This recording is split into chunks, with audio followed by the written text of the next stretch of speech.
बर्बरीक एक योद्धा जो केवल 1 मिनट में महाभारत को समाप्त कर सकता था। महाभारत की शुरुआत से पहले भगवान कृष्ण ने विभिन्न योद्धाओं से पूछा कि युद्ध समाप्त होने में कितना समय लगेगा। भीष्म ने उत्तर दिया कि युद्ध समाप्त होने में उन्हें 20 दिन लगेंगे। इसी तरह द्रोणाचार्य ने कहा कि युद्ध समाप्त करने में उन्हें 25 दिन लगेंगे। सूर्यपुत्र कर्ण ने कहा कि उसे 24 दिन लगेंगे, जबकि अर्जुन ने कहा कि उसे युद्ध समाप्त करने के लिए 28 दिनों की आवश्यकता होगी।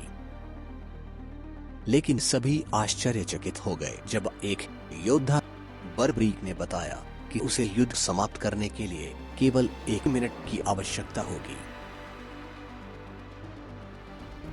बर्बरीक घटोत्कच और मौर्वी के पुत्र थे। घटोत्कच भीम और उसकी पत्नी हिडिंबा का पुत्र था। बर्बरीक ने अपनी मां से युद्ध की कला सीखी और वह भगवान शिव का बहुत बड़ा भक्त था। भगवान शिव से वरदान मिलने पर बर्बरीक बहुत शक्तिशाली हो गया। बर्बरीक ने अष्टदेव से 3 बाण प्राप्त किए। उन्हें 3 बाणों के रूप में जाना जाता है। पहला तीर उन सभी चीजों को चिन्हित करने में सक्षम था जो एक लक्ष्य हो सकती है। दूसरा तीर उन सभी लक्ष्यों को चिन्हित करने में सक्षम था जो बर्बरीक बचाना चाहता था। तीसरा तीर उन सभी लक्ष्यों को नष्ट करने में सक्षम था जो सुरक्षित नहीं थे। दूसरे शब्दों में 3 बाणों के प्रक्षेपण से बर्बरीक सभी को मारने में सक्षम था।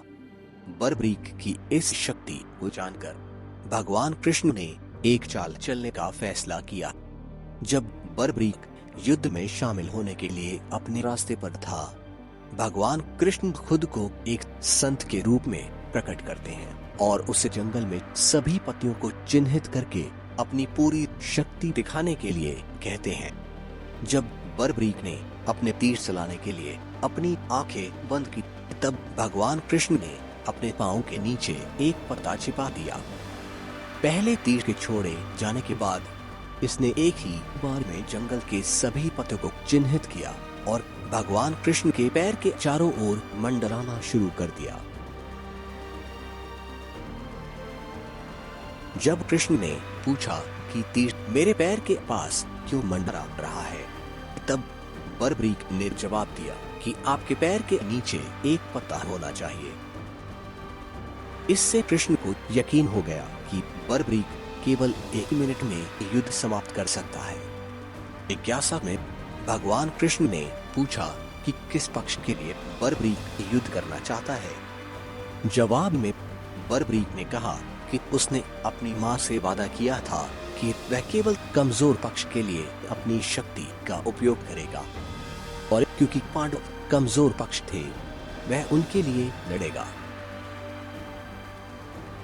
कृष्ण ने फिर पूछा कि अगर उनकी शक्ति कौरवों को कमजोर करती है तो क्या होगा? फिर उसे पक्षों को बदलना होगा। यह तब तक जारी रहेगा जब तक वह अकेला नहीं रह जाता और कोई भी जीतने में सक्षम नहीं होगा। तब कृष्ण, जो अभी भी एक संत के रूप में है, बर्बरीक से कुछ मांगते हैं। बर्बरीक कृष्ण को कुछ भी देने का वादा करता है। कृष्ण तब बर्बरीक का सिर मांगते हैं। बर्बरीक घबराहट और उलझन महसूस करते हुए पूछता है कि संत कौन थे।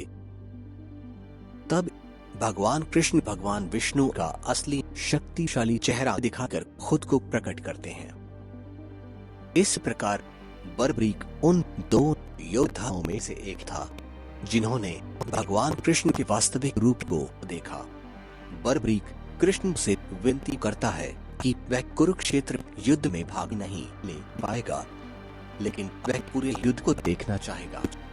भगवान कृष्ण सहमत हो गए और इस वरदान को बर्बरीक को दे दिया। बर्बरीक ने अपना सिर काट दिया और उसे भगवान कृष्ण को दे दिया।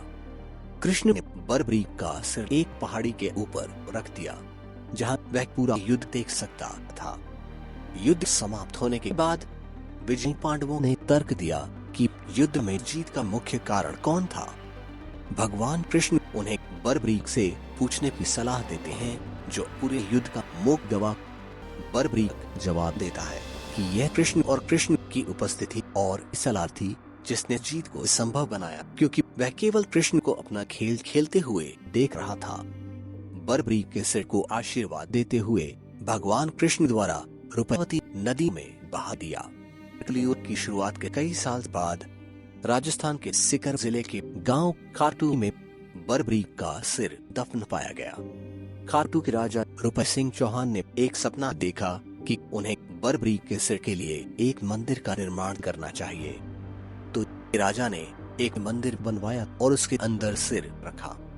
जिस स्थान पर मूर्ति को खोदा गया था उसे श्याम कुंड कहा जाता है। राजस्थान में हिंदू श्री खाटू श्याम जी के नाम पर बर्बरीक की पूजा करते हैं। बर्बरीक ने अपने महान बलिदान और भगवान कृष्ण में असीम भक्ति के कारण श्याम का नाम प्राप्त किया। भगवान कृष्ण ने घोषणा की थी कि बस बर्बरीक का सच्चे और निष्काम भाव से नाम लेने से भक्त की इच्छा पूरी हो जाएगी। वीडियो देखने के लिए धन्यवाद। कृपया सब्सक्राइब और लाइक करना ना भूलें।